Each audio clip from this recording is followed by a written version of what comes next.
હાલો મિત્ર, મેં બનાવ્યું છે આજે કટકા કારેલાનું શાક લોટવાળું. તો પહેલાં મેં ડુંગળી ટમેટું સાતળી નાખ્યું છે, એમાં મેં જાજુ તેલ નાખ્યું છે. પછી મેં એમાં ચણાનો લોટ નાખી અને લોટને પણ મેં શેકી લીધો છે અને લોટ શેકાઈ રહ્યો છે.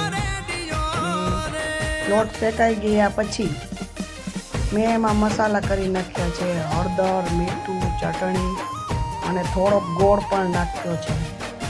અને મેં બધું આ મસાલા મિક્સ કરી અને માથે મેં પાણી રેડી દીધું છે, તમે જોઈ શકો છો. એટલે પાણી રેડીને પછી મેં લોટને હલાવી લીધો છે અને માથે મેં કારેલા નાખી દીધા છે.